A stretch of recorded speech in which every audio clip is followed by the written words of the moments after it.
I've been a firefighter for 23 years. I've responded to thousands of calls.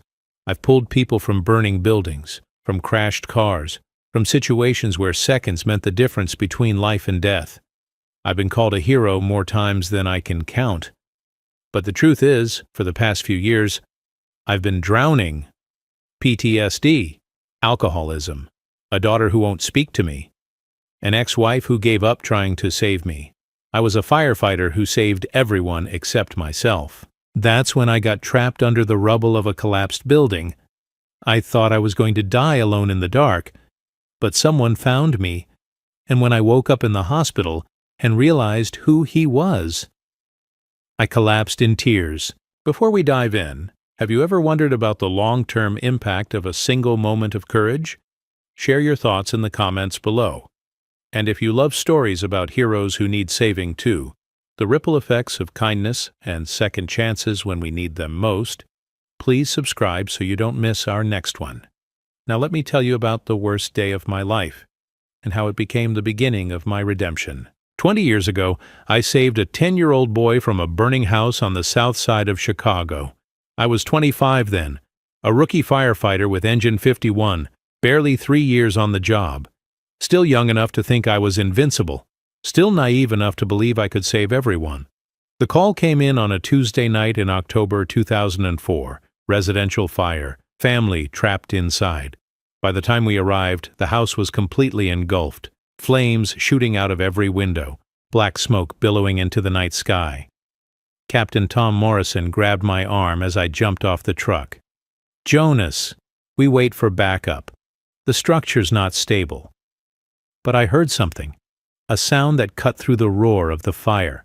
A child crying. "There's a kid in there, Cap." "We don't know that. It could be." "I'm going in." "Jonas, that's an order." But I was already moving. Mask on, axe in hand, into the flames. Inside was hell. The heat so intense it felt like my skin was melting, even through the protective gear. Visibility zero. I crawled on my hands and knees, feeling my way forward, following the sound of crying. Second floor, bedroom. The crying was coming from under the bed. I dropped to my stomach and reached underneath. Felt a small hand. "Hey, buddy. I'm Hugo. I'm a firefighter. I'm going to get you out of here, okay?"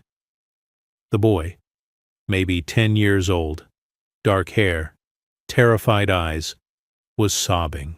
"My mom and dad..." "We'll find them, but first I need to get you safe. Can you hold on to me?"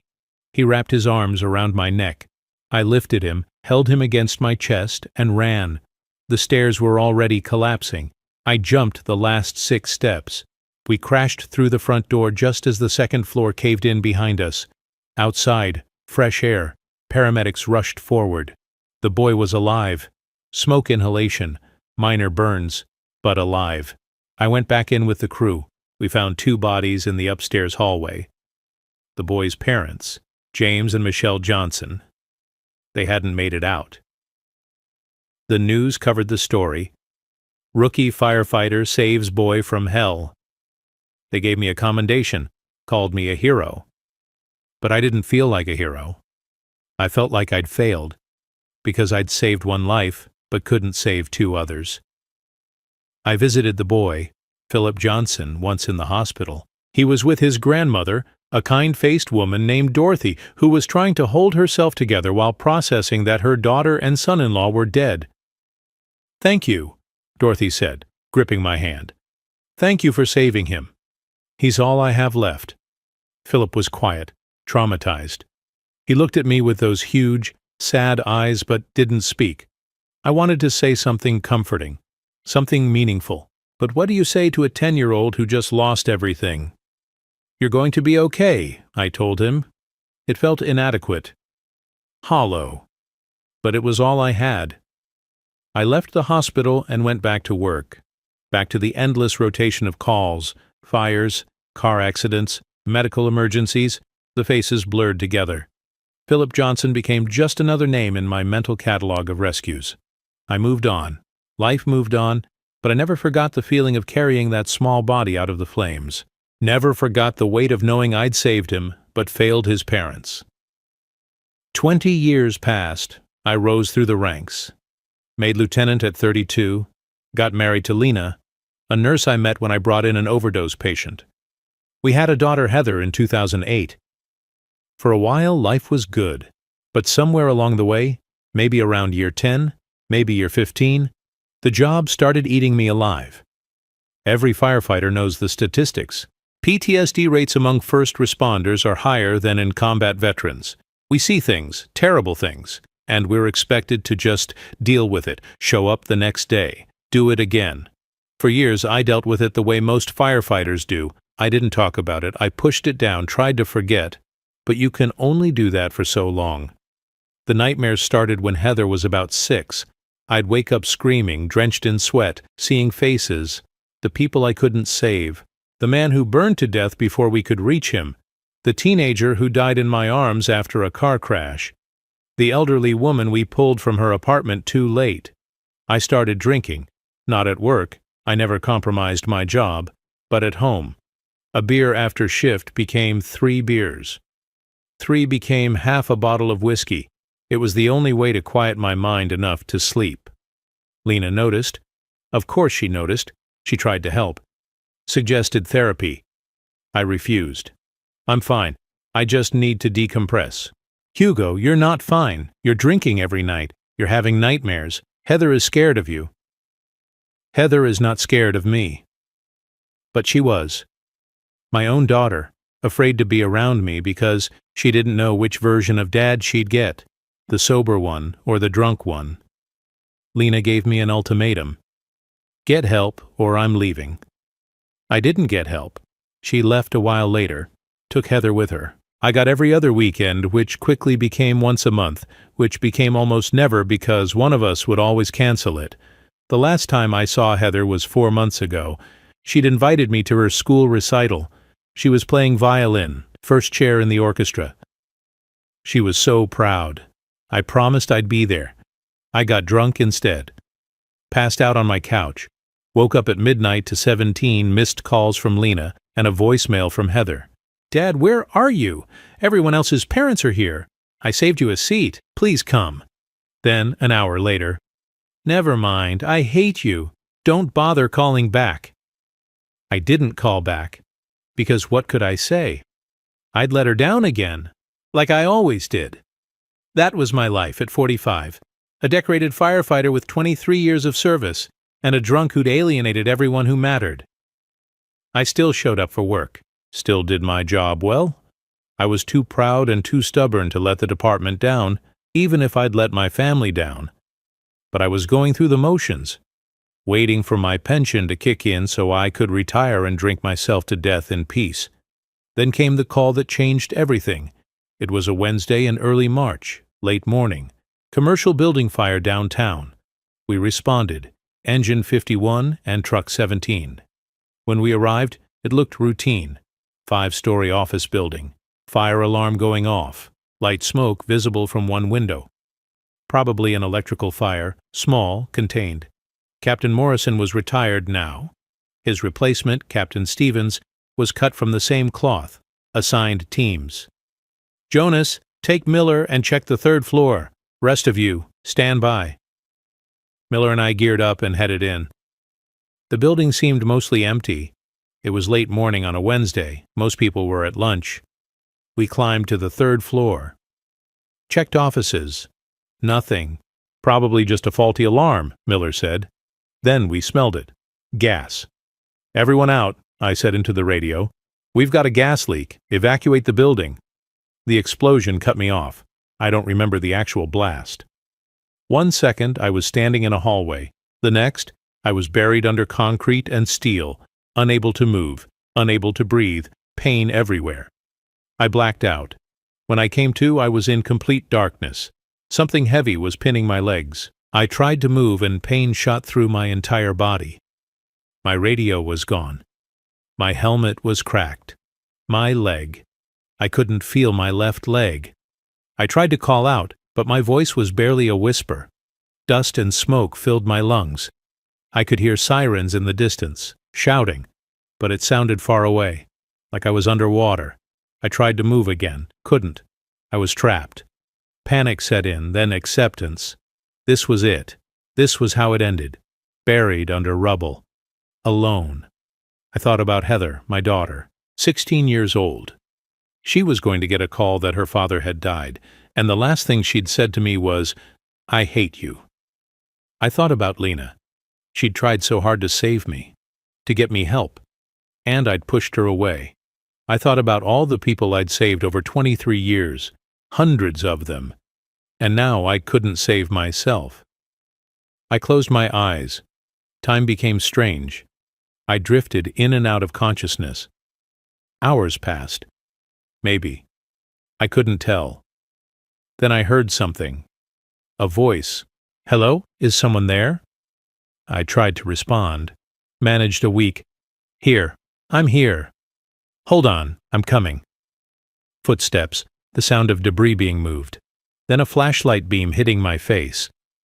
A young man, maybe 30s, wearing scrubs and a white coat covered in dust, appeared above me. "Oh, thank God. I found you." "Okay, sir. You're going to be okay."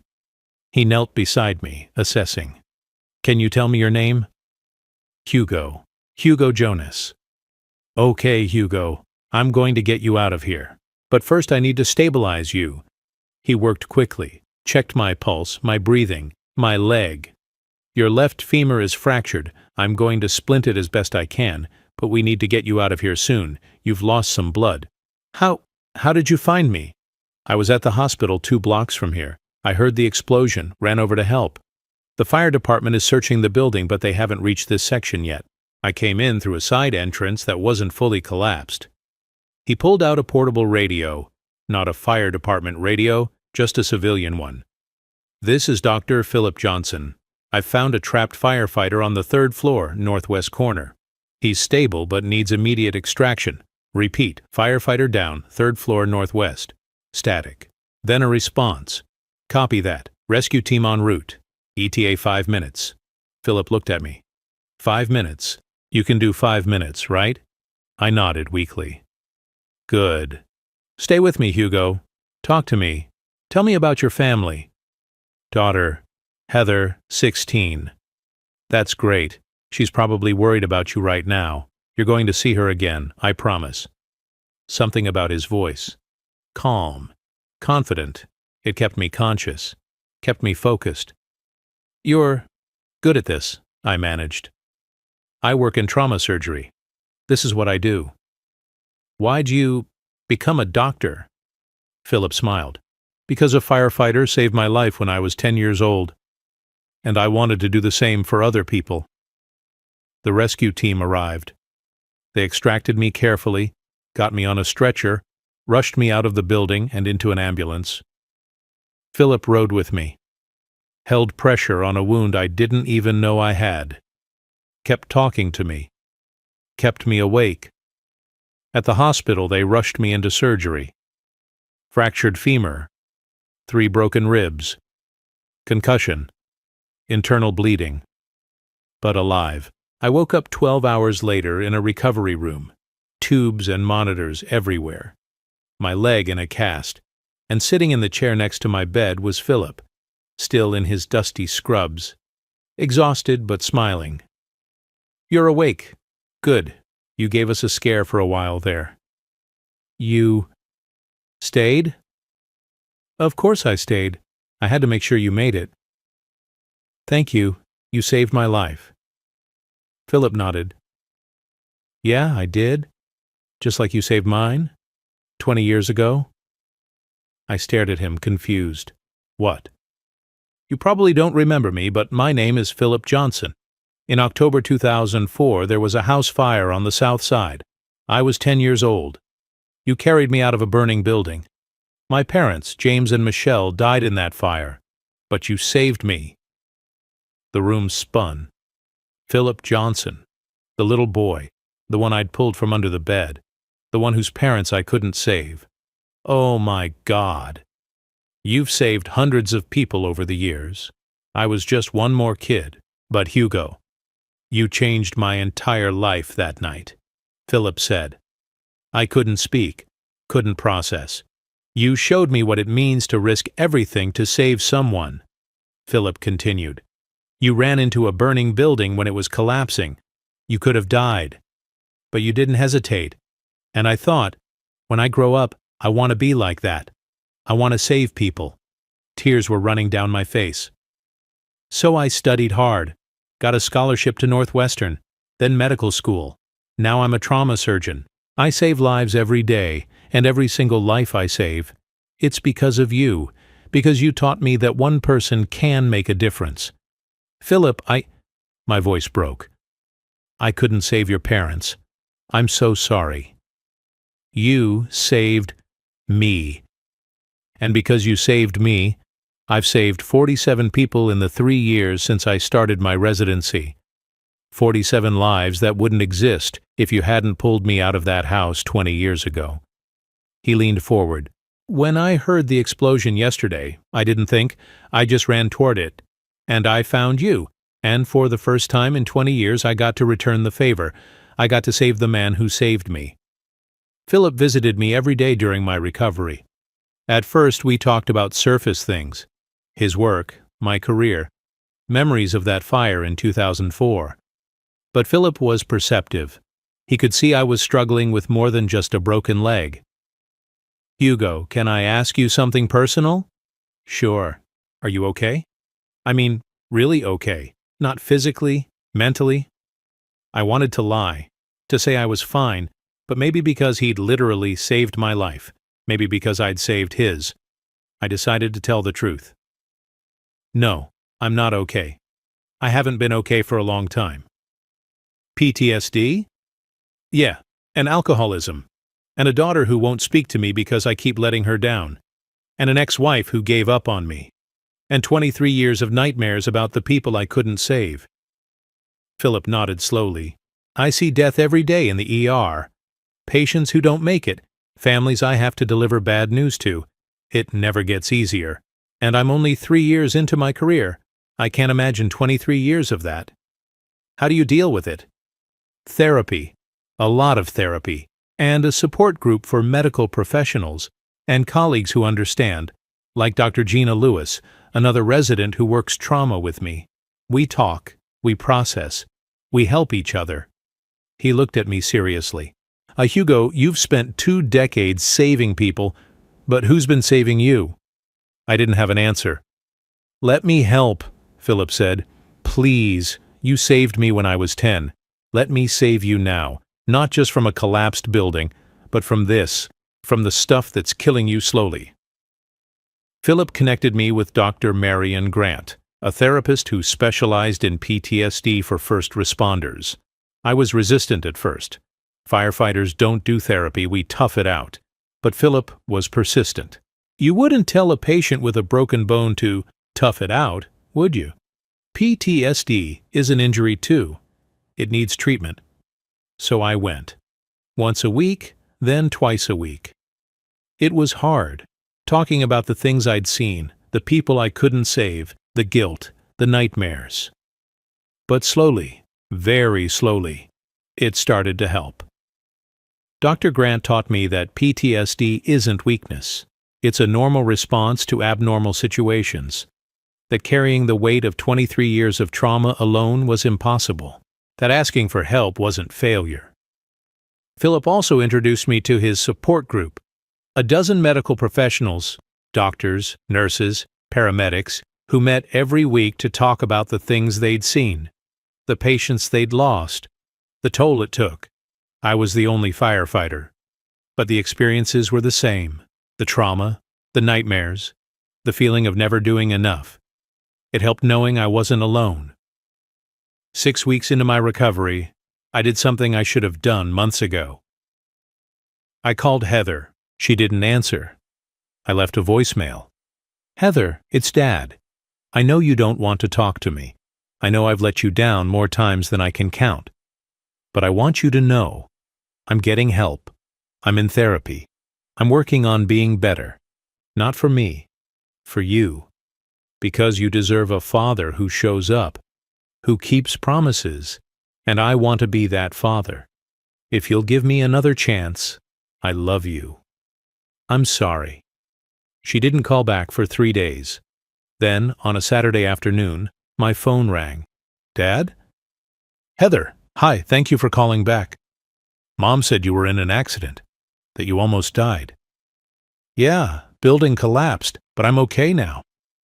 She also said you're in therapy.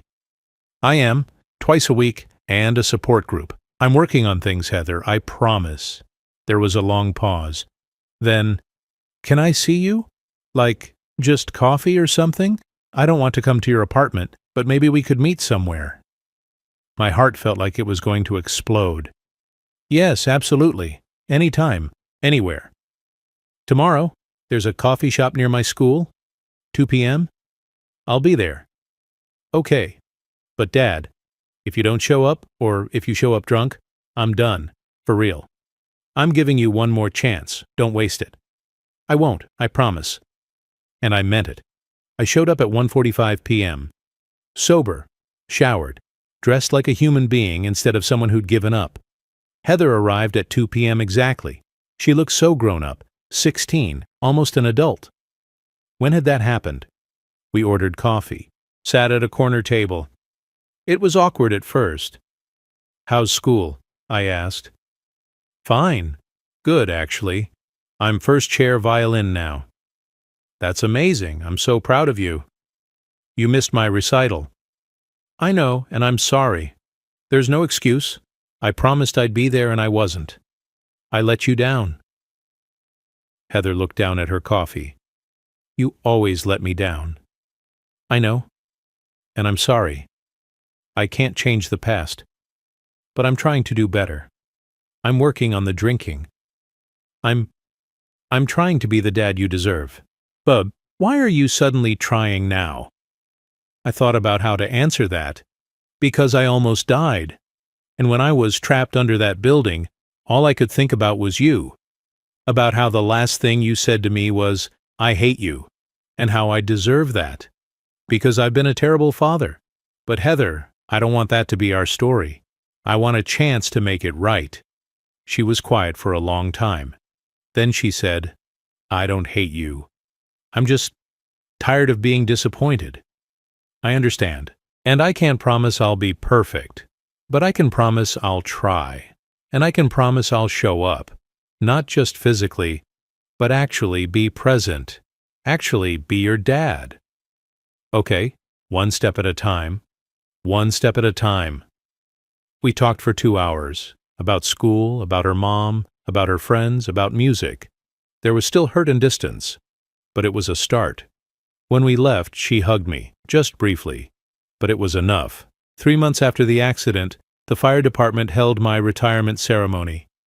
I decided, with Dr. Grant's support, that it was time. I was 45. I'd served 23 years, and after the building collapse, my injuries meant I couldn't pass the physical requirements anymore. Medical retirement. I'd earned my pension, and more importantly, I needed to step away. For my health, for my sobriety, for my family. The ceremony was held at the firehouse. Engine 51, my home for over 2 decades. The whole department was there. Active firefighters, retirees, families. Lena came, which surprised me, and Heather came, which meant everything. Captain Stevens gave a speech about my career, the thousands of calls I'd responded to, the commendations, the lives saved. Then Philip stood up. He was in his white coat. He'd come straight from the hospital. He looked nervous but determined. I'm Dr. Philip Johnson. I'm a trauma surgeon at Northwestern Memorial Hospital. And 20 years ago, this man saved my life. He told the story. The fire. His parents. Me carrying him out of a burning building. Hugo probably doesn't remember that night as clearly as I do. For him, it was one call among thousands. But for me, it was everything. It was the night I lost my parents, and the night I learned what a hero looks like. Philip looked directly at me. Hugo, I know you've struggled with feeling like you failed because you couldn't save my mom and dad, but you didn't fail. You saved me. And because you saved me, I became a doctor. And in the 3 years I've been a resident, I've saved 47 lives in the trauma unit. Beside all the people you directly saved, there are also 47 people who are alive because you ran into a burning building 20 years ago and pulled out a terrified 10-year-old boy. He paused, his voice thick with emotion. That's your legacy. That's what 23 years of service means. You created ripples that will extend for generations. There wasn't a dry eye in the room. Philip walked over and hugged me. I was crying too hard to speak. That was 6 months ago. I'm 46 now, retired from the Chicago Fire Department. I still have PTSD that doesn't just go away, but I'm managing it. Therapy twice a week. Support group every Wednesday. I've been sober for 7 months. Heather and I have coffee every Sunday. We're rebuilding. She even invited me to her winter recital, and I showed up, sober, on time, in the front row. She played beautifully. Lena and I aren't getting back together. That ship has sailed, but we're cordial, civil. We can be in the same room without fighting. For Heather's sake, that matters.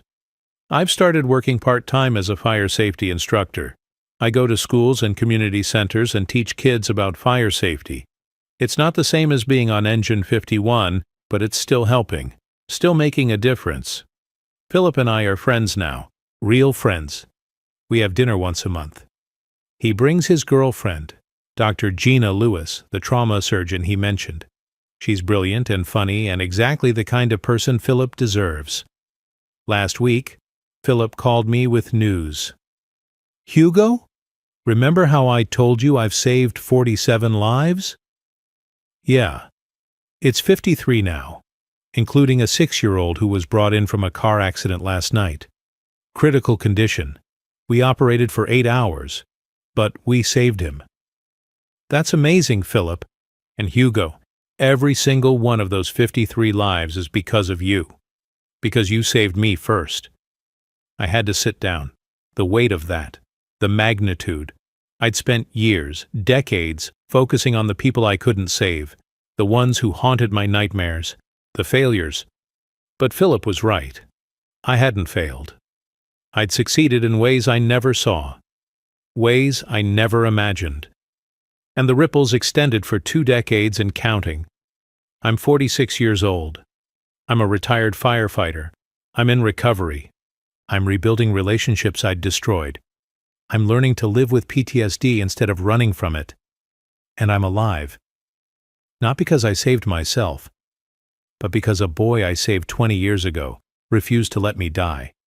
Because sometimes the lives we save come back and save us. Have you ever been saved by someone you helped years ago? Or discovered that a small act of courage created ripples you never imagined? Share your story in the comments below. If this story about firefighters, the long-term impact of saving lives, and finding redemption when you've lost hope touched your heart, please hit that like button and subscribe for more meaningful stories every day. Don't forget to click the notification bell so you never miss our next inspiring tale. Thanks for watching.